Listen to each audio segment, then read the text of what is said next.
I'm nothing in comparison to the music. The Detroit sound is the hardest sound out there, hands down, because you're dealing with a city that's full of people that are working, people that are struggling. When it comes to the music, it's serious. Everybody here takes the music seriously.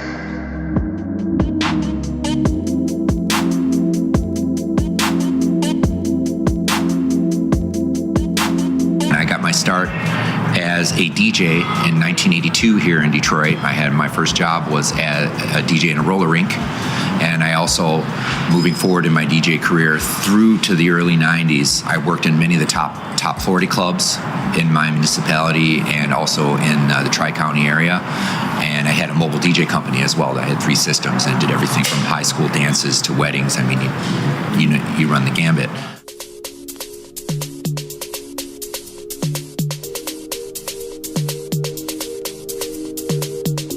That is sort of how I found electronic music, is my involvement in as a DJ in this market. How it sort of all happened, it's the Reader's Digest version of it is, there's a gentleman by the name of Stephen Ream from Detroit here that was involved with a company by the name of Voom, VOOM, which if you study rave legend or history in Detroit at all, Voom was one of the originators of the quote-unquote warehouse party in our market here.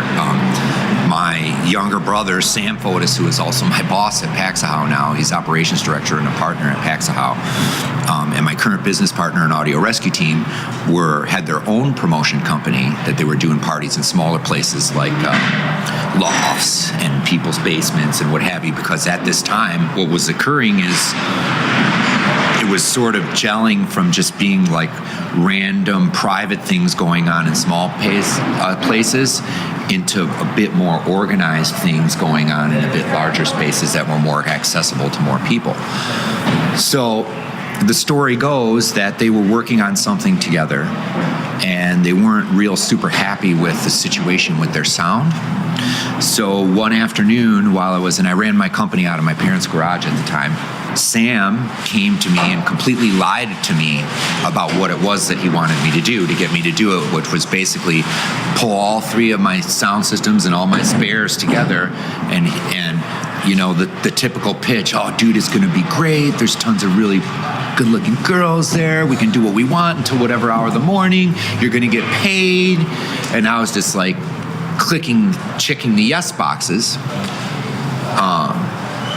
Sort of the gravity of that, how this all sort of meshes together is, I had been DJing for a long time and really hustling, and I was sort of have felt that in the sort of market that I was doing with the mobile DJ company, I had reached a plateau and there weren't too many challenges anymore. It was sort of drudgery. Sign the client up, get the contract filled out, go do, you know what I'm saying? Like there was no challenge to it anymore. So this was interesting to me, this new thing. And I most certainly knew about what was being called techno music. I most certainly, when I was not working, was frequenting my colleagues' nightclubs where they work and hearing the no UFOs and inner city and all that stuff that was techno and house music as it bled into the places we were working. So I had a spark in my mind of what I might be in for. Well, I went and did the first party, and D. Wynn was one of the headliners there, which we'll talk more about D for sure. All of my stuff got exploded, and I got stiffed from my hands for the loadout, and it was upstairs, and it sucked in a lot of ways, but I was hooked at that point. And a season later, I officially sold Elite Sound, my mobile DJ company, and decided that I was going to turn my focus towards what would be called now being a quote-unquote sound man, which I had no idea about. I mean, I most certainly had my systems, and for mobile DJ systems in the 80s, I had nice sound systems with subwoofers and multiple amplifiers and what have you. But that's when I sort of figured out that, well, I think maybe this is for me. And, electronic music and the scene here in Detroit, I'm a product of that. Just like, that's why I've taken the time to spell this anecdote out for you, is that when people ask me about influences on me in my life, I had many influences: DJs, producers, other sound technicians, mentors from the jazz world and doing sound that put me in a position to succeed. But really the catalyst was what was going on in Detroit in the 90s with electronic music and techno. Is I am living proof of another person that a whole career, 30 years of a career spanned from the magic that was happening here during that time period, and I could cite certain parties or what have you, but one of the second most important things to me is my experience that I had with Daryl Wynn. D. Wynn is a worldwide known DJ and producer from Detroit. One of the originals, one of the OGs, as the youngsters say. And D played in the beginning when we were in the spaces like the Banco building, the Transmat lofts, and places like that, before Packard and before MAEKAN Bellevue and all the larger places. That was like revision 3 of what was going on. Okay, so the bracket and stuff, when that was kicking off, that was already like that version 3. That was like version 1 was me doing John Aquaviva in a girl's basement, giving him a guitar amp as a DJ mic. That would have been Rev 1, okay? Rev 2, I would say, would be like I was explaining, when things moved from some of those smaller private places and engagements into places that were more accessible by a larger amount of people, and more people from all different walks of life, because it's a public place, it's more accessible, etc. And then sort of the 3, which what I would say are the parties that came before the first round of the authorities really coming down on it in Detroit, would have been MAEKAN Bellevue, Packard, Waterman Space, all these other spaces that were like, I would say, over 350 people would fit in there. Over 350. That was when, starting in part 2, as I've explained, that's when this quote-unquote sound system wars started. When, another thing is that you can go to the UK and you can go to Japan and you can go to Far East Asia and even on the West Coast a little bit in the United States or New York, and there's something that I call sound culture going on, okay? Like in the UK, they have sound clashes. They have sound clashes, and there's a friggin' Facebook page called Rig Porn. You know what I'm saying? Where people just put pictures of their setups up. Could be raggedy, doesn't matter. It's like, yeah, sound culture. Like people starting in their garages, patching stuff together with extension cords, taking what money they have and building it and building it and building it. This was the time in Detroit. This was the golden age of sound culture in Detroit. Okay, like there were so many cats that really wanted to get in the game of making it boom, and were just from different levels of what the resources were that they had. And the thing is that when it started taking off in the larger spaces, there were no real sound companies that would pay attention to techno music. Okay, like now, one of my most amazing teammates and my production management work that I do is Thunder Audio here in Detroit. They're a worldwide touring sound company. They've done Metallica, Marilyn Manson, Yo Gotti. They're out with Big Sean, like Dolly Parton, like you name the act, they've been around the world with them, okay? But they're a company that's based here in Detroit. If you went to, and there's a few like that, if you went to a large or medium sound company that was a legit sound company with legit gear and said, hey, I got this giant party in a warehouse somewhere that we're not really supposed to be in, they'd be like, ha ha ha ha, and hang the phone up. Plus at the budget numbers that were available at that time to spend on a sound system. So this is where the sound culture came from. The smaller parties, they were doing it themselves. They were pulling gear in together from wherever and making it into something. And where the sort of turning point came was my now current business partner, Alan Bogle, had been to a real junglist party in Toronto at the time. What year would this be? This would be 90, 91, okay? They'd been to a real junglist party in Toronto where it's like 80 bazillion subs, camouflage nets, dark ass room with 2 lights, and boom, boom, boom, boom, boom, boom, boom, boom, boom, boom, boom, boom, boom, gunshot mean rewind. You know what I'm saying? Jungle is massive. You know what I mean? Jungle is massive. Wicked, wicked. Jungle is massive. Wicked, wicked. And came back from it changed, and saw me and said, Mike, I just have freaking heard some shit that we got to do. And I don't know how we're going to do it, but I know that you're going to be the guy. This gentleman, Alan what's his Bogle. relationship with you? You guys are Alan really good Bogle friends. is part of what I call our OG crew from back in the day that hung out with Steven, my brother, all of the guys that were sort of like instrumental in some of these parties that occurred that really pushed things forward. Would you say a group of promoters and music lovers, producers, music lovers, DJs, just pals, what have you. And we sort of took this idea, we didn't know it, but at the time, but now I call it sound culture, and saw how we could push it with what resources were available to us and what money we were able to dig up. You know, I mean, it was, when we got to the Packard finally, that was like when, at the time, the first significant show there was when we did Richie Houghton's first ever Plastic Man live show there. What year was this? A lot of foggy memory, Close huh? to mid-90s. Mid-90s. Say, all right? I'm sure you could look that up. I might be, I know I'm close, but I'm not exactly on. So, and that was the first time we had a big room and we had what we thought was a big sound system. You know, it would have been like 16 subs was a big sound system for us, all right? And that was the first time that we had like 1,000 people in a room listening to Richie Houghton play live on a big sound system. That's where the sound wars started. That's when things really started to ramp up. There was some cats that were coming in from Toronto that did the Jack Party here in Detroit, which is legendary for the first time that people came into a room in Detroit and the bass literally like took your breath away. When you talk to people about the Jack Party, that's what they'll tell you about is the sound system. That's where the Nomer that Rich uses occasionally came from, was the Jack parties here in Detroit. There was a Jack 1 and 2 or something like that or whatever. And now he uses that Nomer occasionally in certain things that he does. That's where that is from, that party and that experience. So that's another notable thing in me speaking about the sound of Detroit.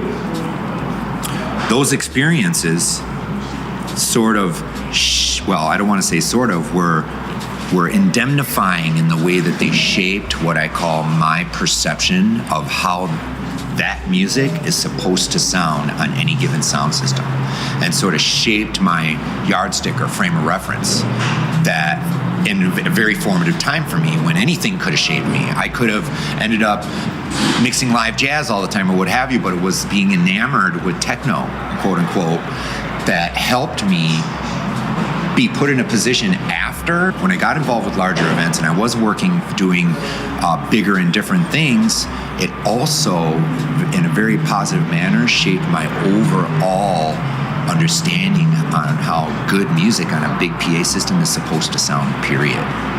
Okay? That's another magical thing that techno gave me, and my experiences and being immersed in it in the time, a very formative time for everybody, was it made the fiber of what makes me a decent sound guy, I would say, is understanding how to reproduce low frequency, okay? Understanding on how to make sure that a lot of the quantitative things, the engineering things that it takes to make a PA system work correctly came from slugging it out in the dark, being in a room with 1,200 people and half of the freaking system going out and there's no lights on, and having more and more of these DJs coming in from out of town that were of the stature that I had to make sure that what was deployed was tight, like always, because they were coming to our town to play on what they heard was, quote unquote, the shit everywhere else in the world, so to speak. And it really put me in a position professionally for when I stepped up and started branching out and doing a lot of more different things, which I have expertise in all the disciplines in doing live music. I've been on all the large consoles. I've mixed acts like George Benson, Earl Clue, Yellow Jacket, Spyro Gyra, like you name it. I've mixed heavy metal. I've worked on corporate gigs.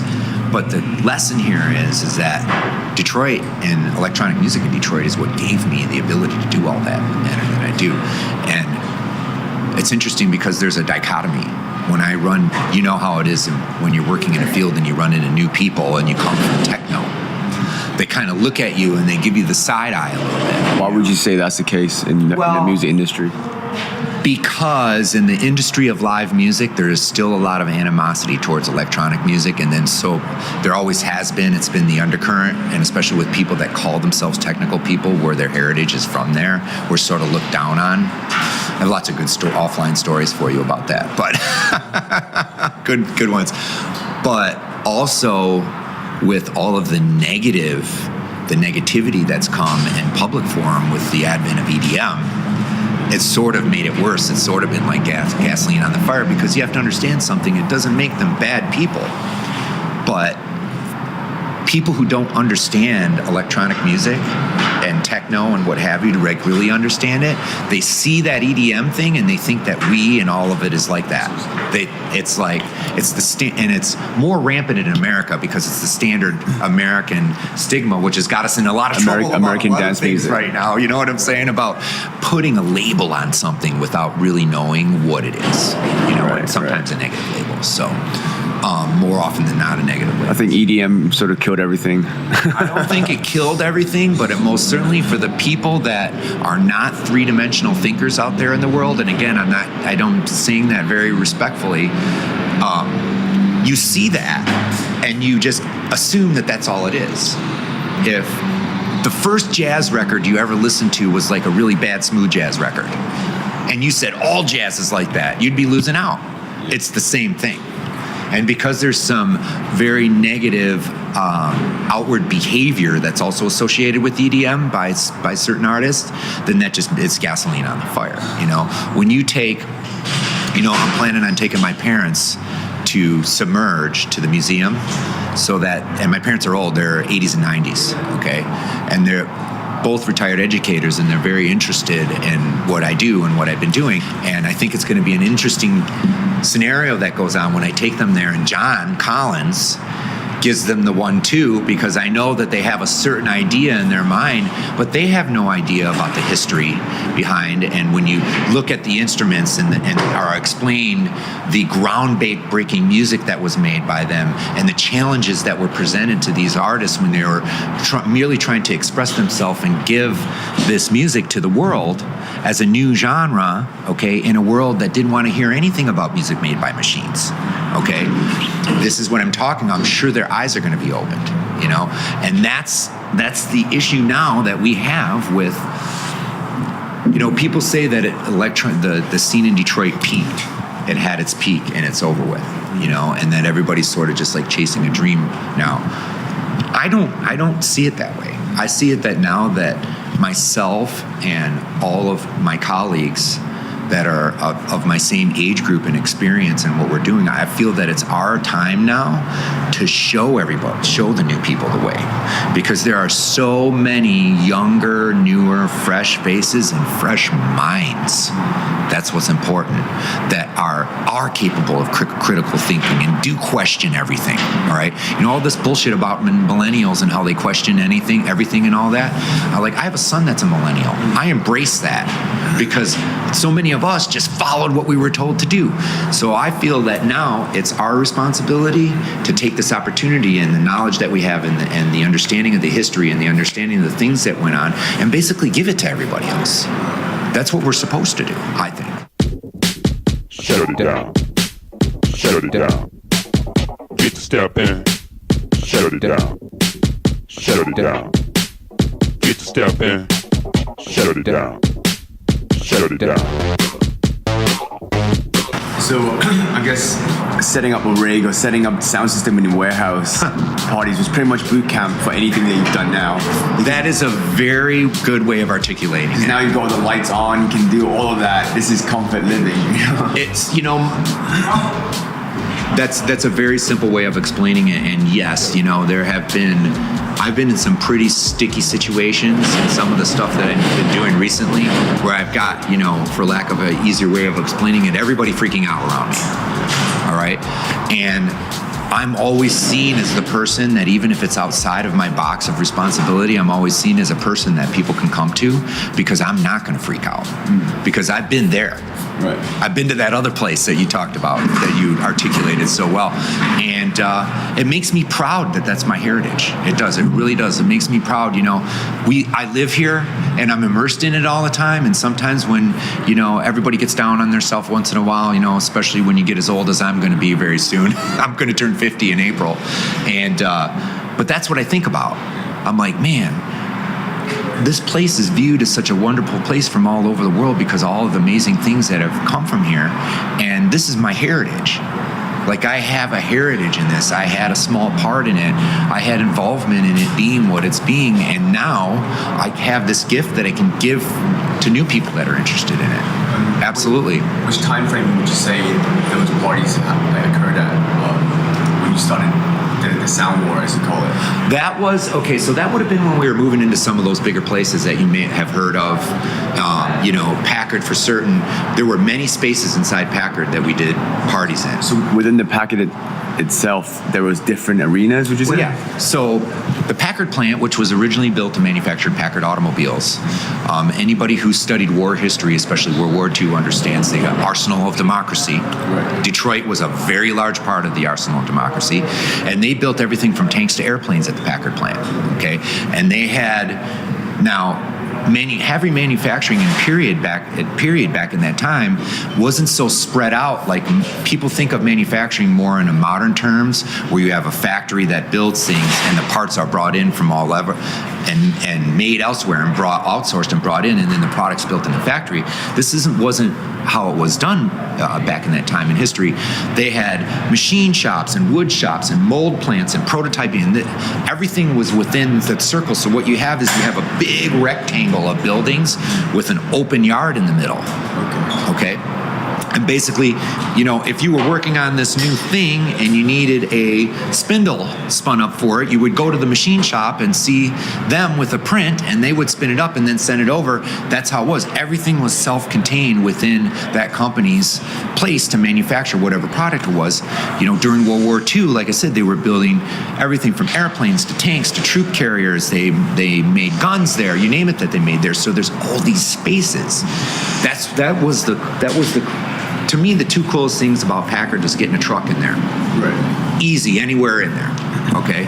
Number two, all of these really, really cool spaces. And then also in the basement of the place was a bomb shelter. 2 levels down in the basement of almost the entire place. Was the Packard abandoned? Why? So Packard was abandoned. I don't know what year it was abandoned in, but it was shut down. And then, I don't want to say it was abandoned, but because we paid people to be there. All right, and that might be a conversation for somebody that knows a little bit more about it. But it most certainly was in disrepair. And when we would go there to load our sound in and our lights in and what have you, nobody was telling us, well, you can't go here and you can't go there. So there was a lot of exploring that went on. And we walked all over that place. That place was phenomenal. It's unfortunate that it's polluted, but in regards to that, yes, there was Packard. There was another space at MAEKAN Bellevue. Another legendary spot is right underneath the Ambassador Bridge on the Detroit side, called the Bridge Space. You've seen these truck transfer places. It's basically a rectangular slab of concrete built up to truck height that has doors on all sides. It's a metal building that has roll-up doors on all sides. We did a party there it's a legendary party. Dean Major, one of our dear friends, may rest in peace, passed a few years ago, had a company called System, SYSTEM. You can look that up. That's a sound system company or promotion company? Okay, promoter. Okay, and he did a party called Fuck the System. Okay, and it was at the Bridge Space, and one side of this building has like 20 truck doors. Okay, the DJ booth was in the middle truck door, and then 6 truck doors this way, 6 truck doors that way, full of speakers from ground to top. And then the whole thing down on the ground in front of the loading dock, full of subwoofers. Outside, right underneath the Ambassador Bridge, like pointing at Canada. Wow. Yeah. Why was it pointing at Canada? Well, because of the way it was arranged. Okay. Sort of pointing at Canada. It was a big park, And we had Terry Mullen and Josh Wink and... Oh man, I'm having such a brain fart right now. Blurry times, huh? But DJs of those Valor at a completely illegal party outside underneath the Ambassador Bridge, clearly before 9/11. Yeah, absolutely. I can see and there were some interesting arrangements that had to be made. We had I'm not going to mention the name of it, but we had a well-feared motorcycle gang that was the outer rim of security at our party. So when the police did come, they were just told to leave. Oh, so there was a truce between the motorcycle gang. We hired them. Okay, got it. And they basically they're like, you don't want to come in here. Okay. So were these parties? They're obviously illegal, but they were well intended because they were a hub for creative people to dance and kind of. The illegality of it was there wasn't a permit you could buy to do that party. It didn't exist like it does nowadays. If you want to throw an outdoor party in a parking lot, you can go down to City Hall and see buildings and safety engineering and the fire marshal and electrical inspector and get all the permits that you need, a dance permit, hire a catering company to come in and bring their liquor license with them. You can do it legally, all right? In that time, you couldn't. It didn't exist. So that was the sort of renegade part of it was like, we're going to do this. We're going to showcase our talent to our people in our atmosphere, okay, which is very positive. But we had to get creative in how we protected ourselves. You know, I mean, now most certainly, there did come the time when the police would form up and come in military style and shut everything down, take everybody to jail, take all the money, do all kinds of scandalous things, you know. But that space, to stick to the point of your question, that space was one of the legendary spaces. We probably got away with doing maybe about 4 or 5 full-scale bangers there before they're like, you just can't do this anymore. And apart from the permit reason, was there a lot of, say, drugs or kind of gangs hanging out there that made it even worse? I can tell you that, honestly, I would be remiss if I didn't tell you that there wasn't drugs. Of course there was. It was a rave party, okay? But there wasn't any violence or negative activity that occurred from the inside out, ever. That was never a problem. Very, very positive community. You know, you always have a couple bad apples when you have new people that are coming in. But I have to tell you, there was the circle of everybody that knew each other, at least by face and by name, kept the riffraff out, okay? And we never had a problem with fights being started or shootings or stabbings or any of those kinds of things that maybe inferred that occurred. You know, the only trouble that we had is when the cops would come and shut us down. And, you know, when they first started in on us, it was horrible how they were doing it. Because they didn't know, they assumed all the things that you've asked me about that I told you of not going, there wasn't prostitution going on. There wasn't organized large-scale drug dealing going on. There wasn't any of that kind of stuff going on. It was the typical shit that goes down at a party. Yeah. But the police would come in and they would come down really hard, like they were basically raiding a drug manufacturing operation or something like that, you know. Flak vest, shotguns, freaking the whole deal. And, you know, they got themselves in trouble. It's unfortunate that they got in trouble for the reasons that they did, you know, male officers searching underage female girls, okay, all kinds of stuff like that. And you know what? They were too stupid to realize that some of these kids come to their parties. The one girl, her dad is some hotshot lawyer in West Bloomfield. Like, how about you think before you act? How about you come in and knock on the door and say, hey, you are not supposed to be doing this. You need to stop, and running everybody out. Okay, they didn't understand, nor did they want to understand, and the only way that they began to understand it is when they got sued a few times and had to pay settlements, and people were fired, and that's when they were like, oh. So we went through a period there where we just couldn't do it. That's probably around the mid-90s. Yeah. Okay. We went through a period there where nothing large scale could occur. There was these smaller things that occurred here and there that were very private. What that did, though, is it forced Detroit to step up its game in the nightclubs. Oh, wow. Okay, that's what happened. There was this transition that happened, and some very good things came out of that too. You know, the genesis of TV Lounge came out of that. TV Lounge being quite an iconic place. TV Lounge is basically this really awesome dump in Detroit that's our home, basically. You know, like it's where everybody and listen, I call all of these bars dumps very affectionately, even the ones that are bougie and looking nice on the inside. That's just how. Yeah, dives, whatever. Characteristic. Yeah. Old Miami's another one, right? Yeah. You know, Old Miami was always there though, because Old Miami was established as a corner bar by the original owner of the place, where a lot of vets from Detroit hang out at. Mm-hmm. And it just sort of, Old Miami sort of has adopted electronic music in a certain sense. You know, TV Lounge is a bachelor stone of electronic music in Detroit. I mean, they do other things there, and they have a heritage with the urban crowd in Detroit as well, with the owner that's very positive, that's still carried out there. But the bust, what we called Bustville happening, where they were busting everything, sort of pushed the genre into the nightclubs, and some new nightclubs opened, and they were open for a little while and then closed. But what happened was it really started to develop the mainstream scene of electronic music in the Detroit area, if you will. And I think that it's a good thing, you know. And then in the meantime, what occurred is Detroit started to catch up. All right, you know, as far as being able to have an event somewhere that is not an event space. Okay, I think that Paxahau taking over movement and taking that event from what it was and turning it into, year by year, stepping up the game, sort of helped the powers that be in Detroit, also because of the relationships that our team has with people on city council and at city hall that work in all these positions that, like, okay, yeah, these guys are into their techno, but they're they're normal people like us. This is what they do, you know? And started having the realization from the inside out, and not just from us, but from now other people. Just like underdog rats. Other entities starting to be accepted, like real businessmen and like real purveyors of our genre and our culture. And then the respect starts flowing back and forth, and then everybody gets lifted up a little bit. I'm encapsulating a lot of things into very small sentences, but that is one of the most positive things that came out of the sort of, I don't want to say death of the underground, but basically the kicking the balls to the underground by the police, is it forced everything to sort of gel and turn into something different and even more beautiful, I think.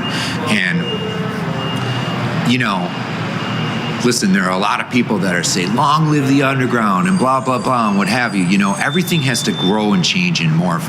And who knows what it's going to be like in 10 years when I'm still around, or in 50 or 60 years when I'm not around anymore.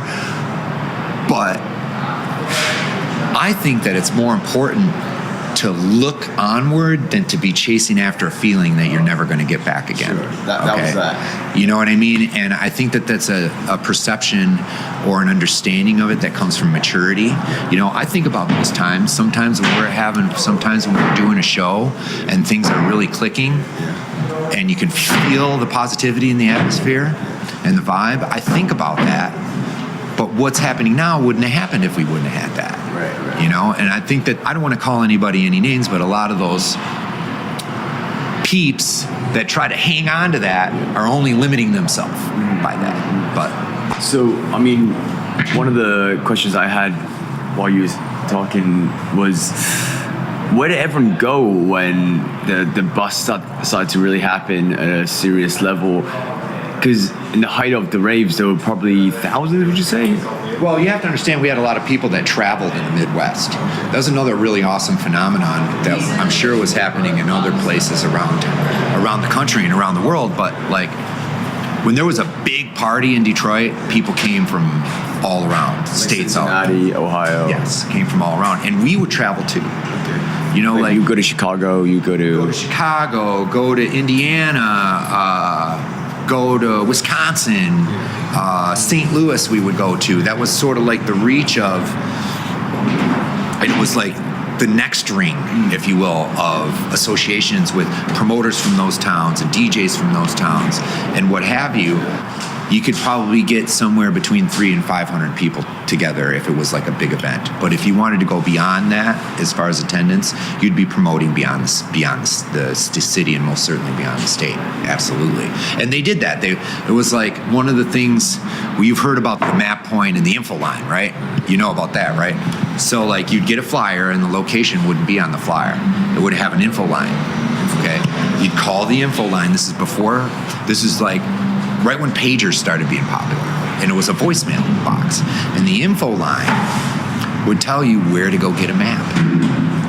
Okay, that could change on the night of the party too. All right, so you'd go to the map point, and they'd hand you a little flyer that had a map Who handed to you? Somebody that worked for our party would have a it's just a little piece of paper with a map on it, and like a star would indicate where the location was, and you would have to find it. All right, same thing with flyers. Let's say there was somebody in Cincinnati that was doing a party and you were doing a party. You would say, okay, I'm going to send you my flyers and you distribute them at your party, and vice versa. Or you would go visit them. Yeah, and that's how sort of the distribution of the flyers and the word getting out. And usually on the flyer there'd be an info line number, and then you would call the info line and say, these DJs, blah blah blah blah blah blah. You know, that type of thing before the advent of mobile phones and social media. Which is crazy what we have now. You know, instant gratification. But people really had to get out there and do what I call beating shoe leather. Mm-hmm. You know, beating the street. And shaking hands with people and putting flyers in their hands and going to this record store and going to that coffee house night and what have you, and really putting the word out in the street that this is the thing that we want you to come to. Absolutely. So when the crackdowns happened, most people went back to their hometowns like Ohio, Cincinnati, whatnot. And different towns have different levels of crackdowns that were going on. And then a large amount would go to TV Lounge and the sort of secondary, like, you know, the club replacements. Yes. And others would just kind of get a real job or what? Like how? Kinda. Yeah. You know, what happened? I would say I co-owned another sound company during that time period, okay? It's like the late 90s. Before Audio Rescue Team, okay? I co-owned a sound company that most everybody in our scene from Detroit knows that this company was called Burst, B-U-R-S-T, Professional Sound and Lighting Systems. My ex-business partner is deceased now, but we had a time period there. So Brian and I, my business partner, when at like just post the first ever the Plastic Man show, a live show, decided that we had had enough and trying to get large sound companies interested in renting us gear to use. So we Burst took on the idea that we would buy a large sound system together and we would do this stuff, okay? Because Burst was a company that threw parties. And my smallest amount of sound gear that I had, Brian hired me to usually do one of the rooms at his parties. That's how we met, okay? And when the police came down on it, that's when we took that company and turned it into a sound company. Because like, well, we're not gonna be able to throw these parties anymore. You see how all the gear. We're gonna start doing corporate gigs and start doing live music and start doing festivals. And that first 5 years of doing that was rough because there were really no large rave parties going on until it started to bounce back a little bit. Until you could find a place like Tangent Gallery that had an occupancy permit and had bathrooms and exit lights, so that at least they weren't going to come in there for that. The only risk that you had is how much time were they going to let you go after 2:30 in the morning before they shut you down. You know what I'm saying? So it started to gain momentum again then. And then as I explained, because of the visibility of certain operators in the electronic music market in Detroit, we started to be able to like rent spaces and get permits to do this and what have you, like I explained. And things started to turn around. But I think we all knew that it was never going to go back to the other way. You know what I'm saying? It was never going to go back the way. How are you going to go back to being 20-something and basically having no rules? No rules or no roadmap. Like, you're basically doing your future decisions are based on the positive parts of the experiences that you just had. Okay, so you spend a weekend doing 2 shows. During the week, you're like, how do we top that? What are we going to do next? Everybody's always thinking about what DJs are we going to put in place? What decor are we going to put in place? How are we going to deploy the sound system? What cool space are we going to find? And nobody was telling you couldn't do that. There's nobody saying that's the wrong way to do it. You know, you can't do that. You can't put this sound system in that space, etc. Everything is based on the judgment of your last party. That's correct. And it's like, how do I top that? What wasn't? And and Alan, my business partner, and I, and as I explained earlier in the interview, he's one of the people that I was working for. He would talk about how we would go to all of our ancillary hangouts and just like talk to people that had been there and have this interaction of, what did you think? What did you like? What didn't you like? What were your experiences, etc. And it wasn't in a sort of question and answer format, but it was just everybody hanging out, talking about the experience. That would have been the feedback of how to up your... Right. It was all super analog and all super person to person, eye to eye, voice and ear to voice and ear, which is like the complete opposite of what it is nowadays. And I think that's a large part of why it was so awesome, is because it was a personal interaction on every level. It's community as well. That's right. And that's what gives it the community, is the fact that just like you and I are sitting here right now having a conversation, I might have been at Zoot's Coffee House with 4 or 5 other fellow DJs or sound guys or people that just like the music, talking about what was great about the party and what was shite about the party. You know what I'm saying? And then thinking about those experiences when I would be hanging out with my mates and colleagues and saying, well, this is what I heard. What did you heard? Oh, I talked to so-and-so, blah, blah, blah. And then sort of formulating through our own business model or our own model of what a party should be from all those experiences, not just ours.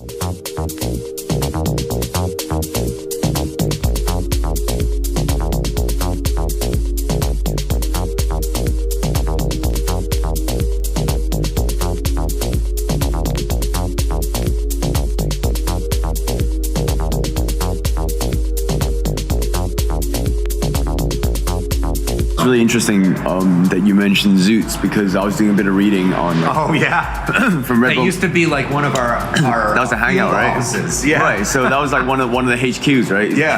Because I was reading a past interview on Red Bull Music Academy, and Zoots was kind of like the layover between weekends on how to scheme for better parties on the forthcoming weekend. Yeah. So tell me more about what the importance of Zoots, and more so like the type of characters and personalities that would hang out there. Well, I think that we can use that as an example, but there was probably maybe like 20 places like that around Detroit.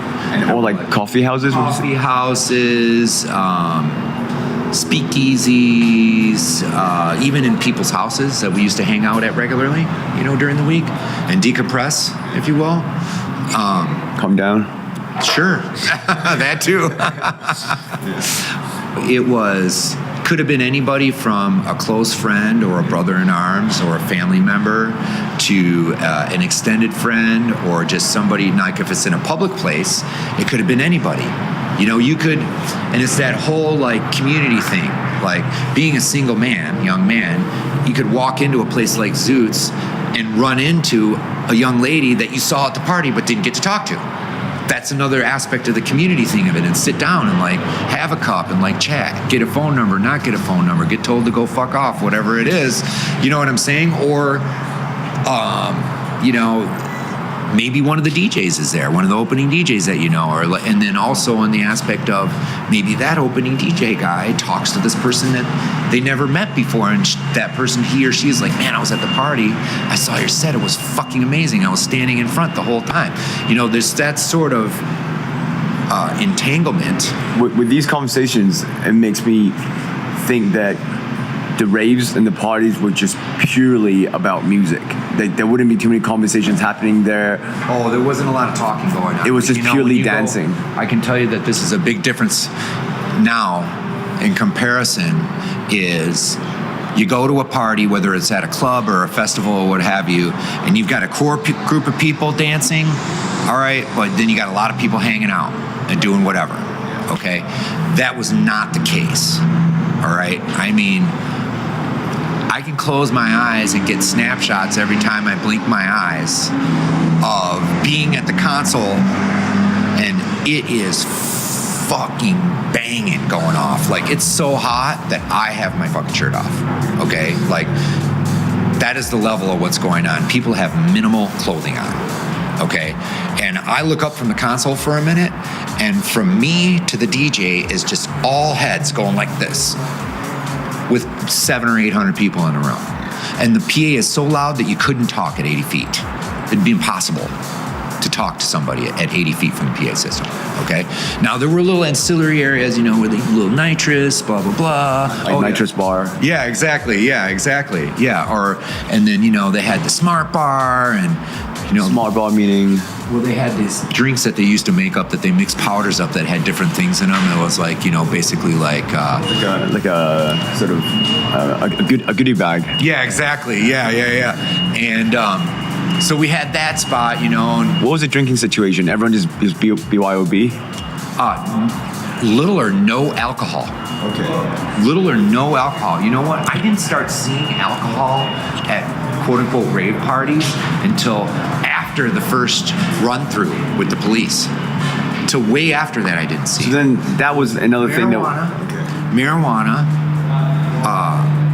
Molly, okay? What they call it Molly now, all right? We had other names for it, but it was actually what people nowadays think it is then. It was like the real deal, you know? Actual MDMA. Yeah, exactly.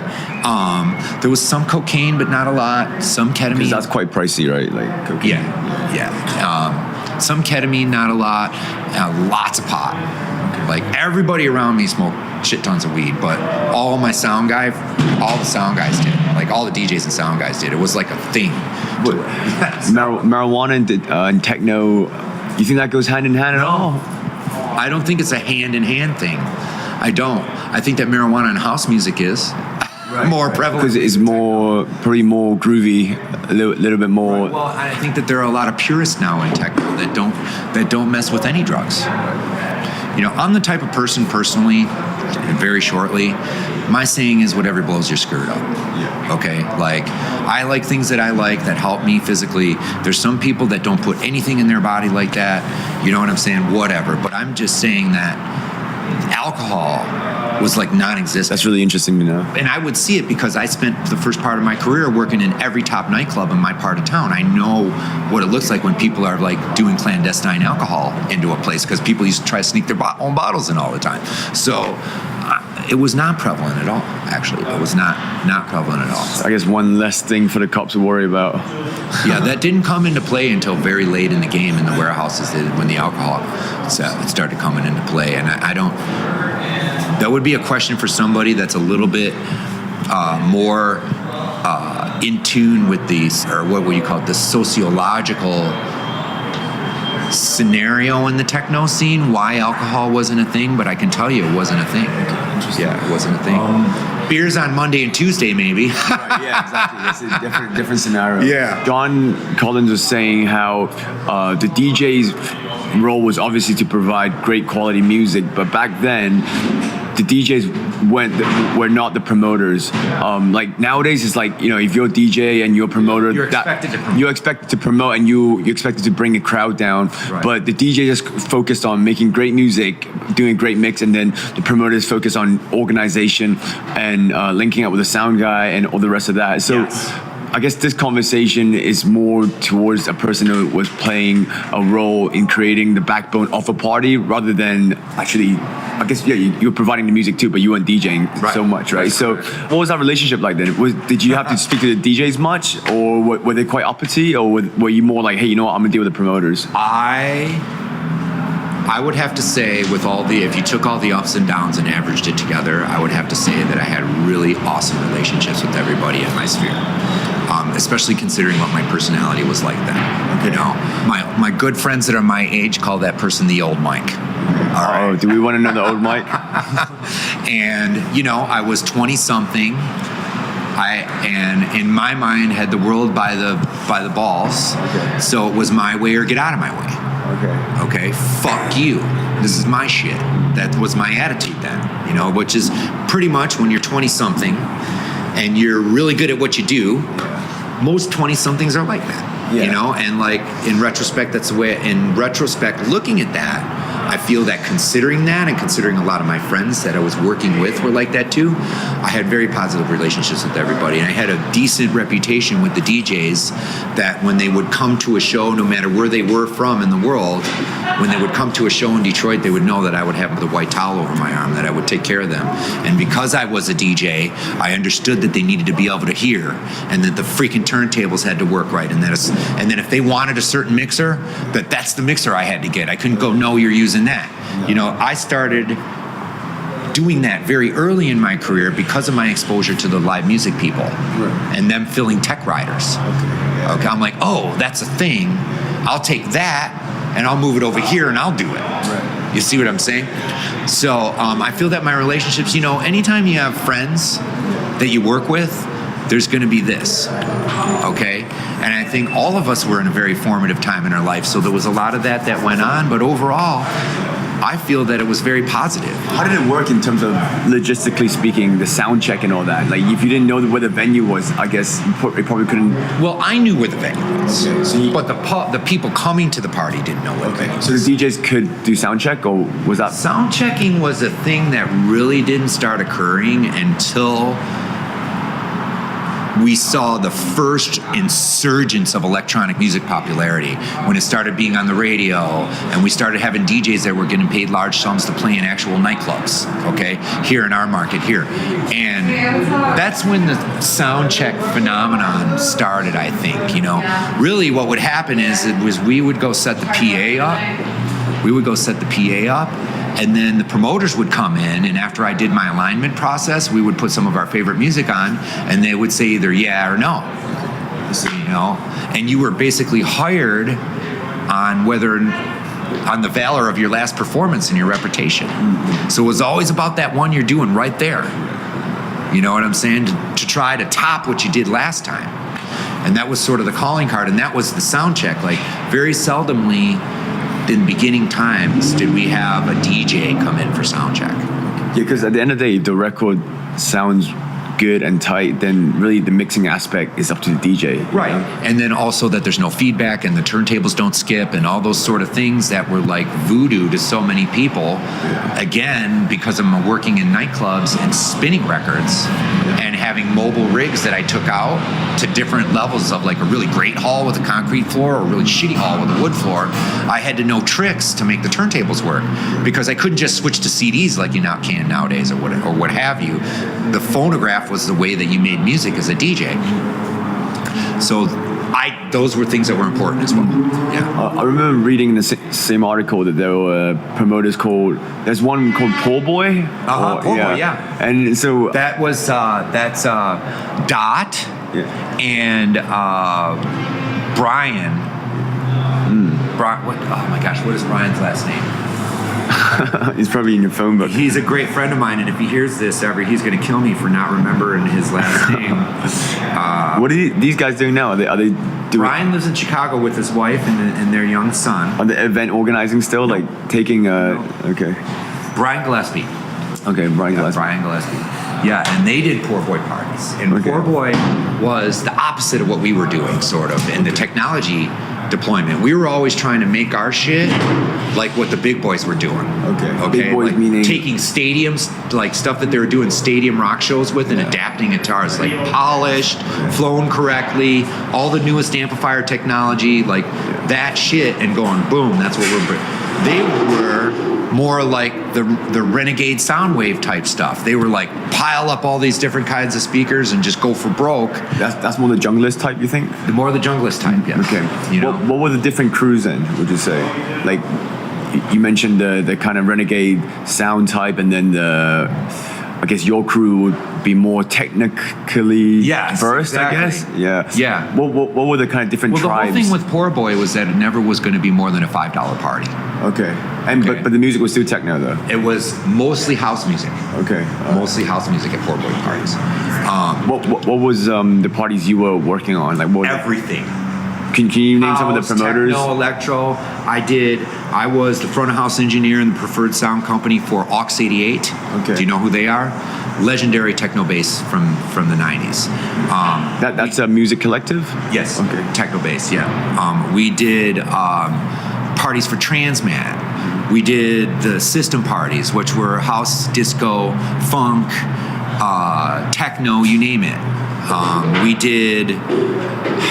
Man, I'm stretching my brain cells right now. We ran the gambit. Yeah. My sound company, the stuff that we were doing, we ran the gambit. On a Friday, I could be doing 3 national act jazz bands outside in a public park. On Saturday, I could be setting up for a rave that went all the way through Sunday. Okay, so, and everything in between. How big was your team then? At the peak, I had 8 people working for me. Okay. Yeah. So this, at the peak, this is before the millennium. Correct. Okay. Yes. So, 8 people working for you, and 8 people and myself and my business partner. okay, and then you just literally just take in jobs and try and split the time between all the schedules and Pretty much. set up sound systems. Yeah. We would take as much as we could handle as far as gear wise, and then figure out how we were going to do So it. nothing's changed too much today. You still got 8 gigs today, though, right? I have 3 today, and I have a team of pretty amazing men that work for me, Yeah. that allow me to step back and curate the vision of the company, Yeah, which is my favorite. yeah, That's what I'm most comfortable doing. But I still get out there and push speakers around and plug things in. yeah. You gotta. Turn it up. Yeah, absolutely. Yeah, that's awesome. Is there? I think. Yeah. Thanks so much for giving us Yep. so much good content and like great stories. And I think you mentioned like Richie Horton, that experience being pretty memorable. Are there other really memorable sort of stories that don't actually normally make it up to the media or get told that? Well, you're you can never share going to hear yourself? the stories about, unless you talk to some more of my friends. Yeah. You won't hear the stories about me standing on a milk crate and 8 inches of standing water in the basement of the Banco building, tying in my power while it's turned on. Okay? Or climbing up poles to gain electricity because there was no electricity in the building with, the wire over my shoulder and somebody shining a flashlight at me up there tying onto live wires. There's so many stories about that, about my business partner and I driving a brand new truck under a low bridge and opening it up like a can, like a sardine can.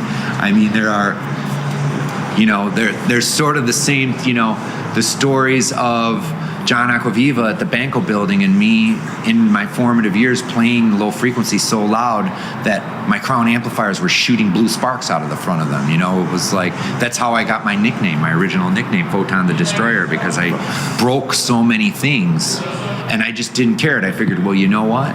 This is one way to learn how to not do it, is to break it. Right. Let's find out how far you can go. And how did you kind of get all the rigs and everything out once the raves got raided? Like that must have been a ball ache, right? Well, there's some interesting anecdotes about that too, about how there was one gentleman that worked side by side with me a lot, and RJ, Robert Johnson, he was like my like right hand for many years. And Robert and I, when we would go into a new place that we hadn't been in before, would always be looking for 2 ulterior means of egress that might not be evident to everybody else. So while we're loading in and setting up, we'd be looking around for, in a pinch, if the cops came in the 2 obvious entrances, how could we GTFO like that? Right. Okay?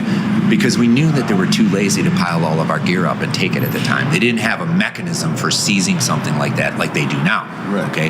Now they come with a truck and a bunch of alternative workforce workers, which are prisoners basically, and they load up all your shit and take it. Yeah. Okay?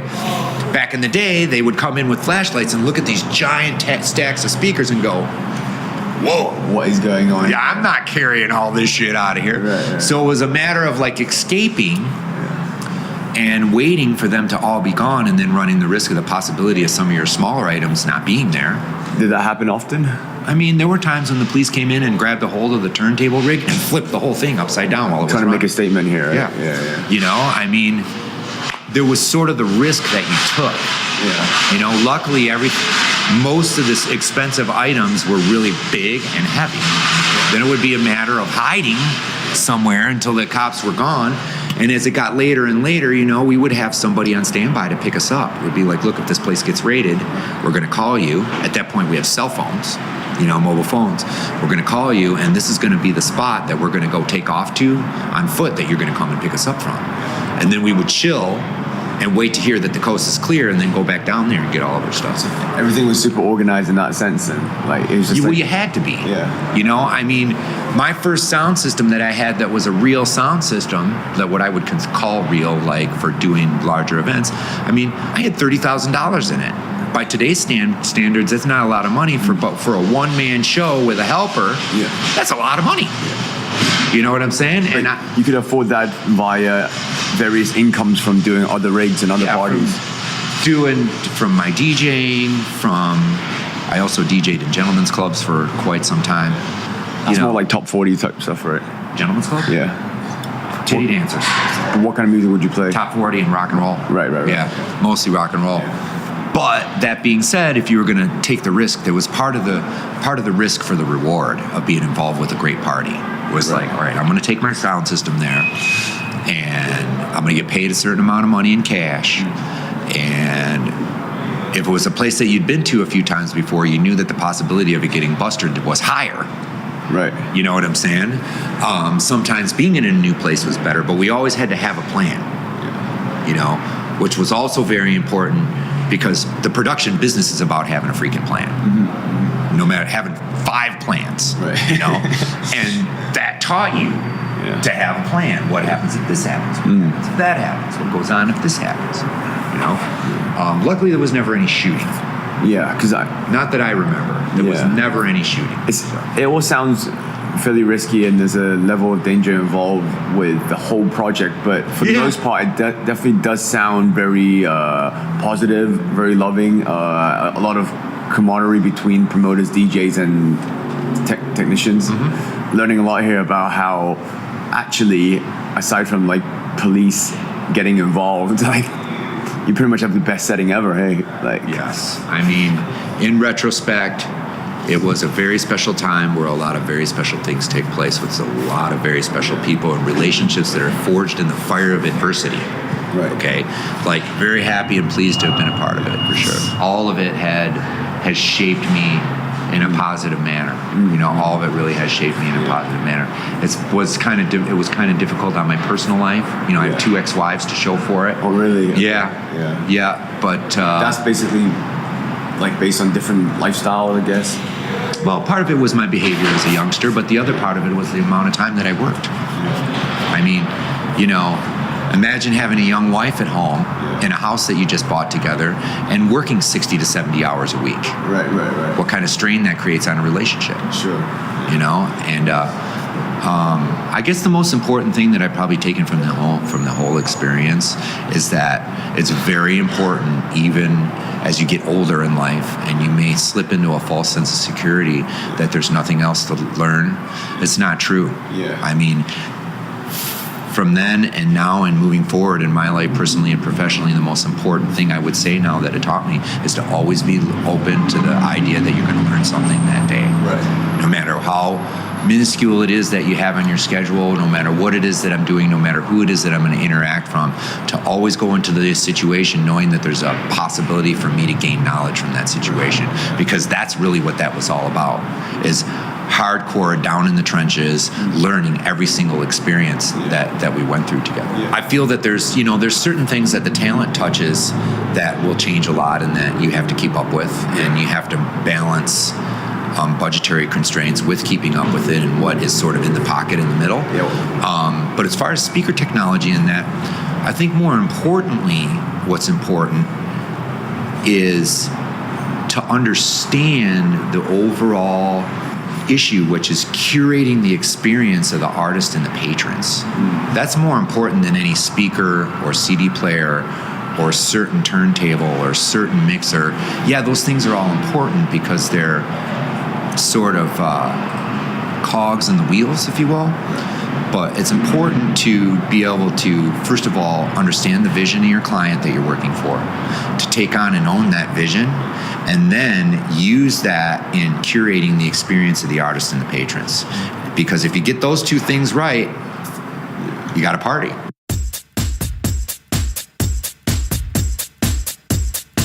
You got the artist in the pocket where they're comfortable and they can do their thing, and you have your part in presenting that to the patrons in the pocket. You got a party.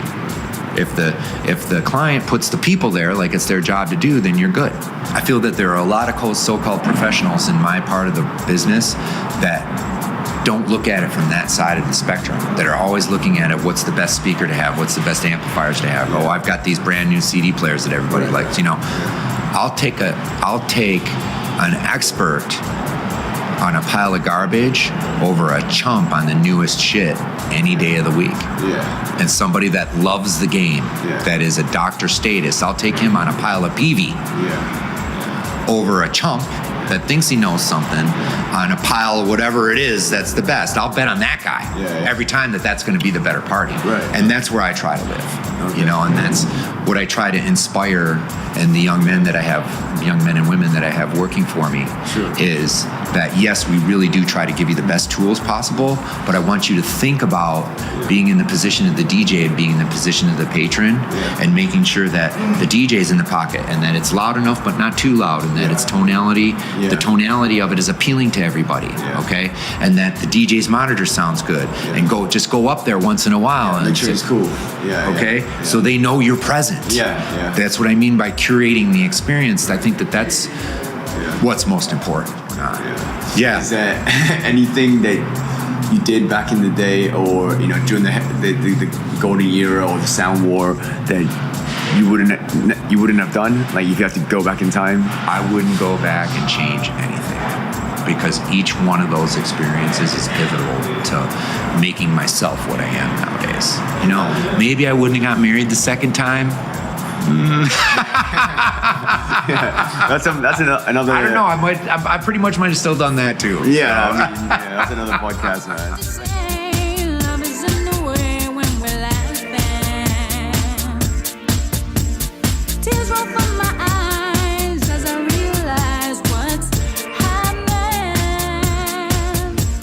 If you'd like to hear more stories like this one and more from the world of creative culture and beyond, check them out at MAEKAN.com. That's MAEKAN.com.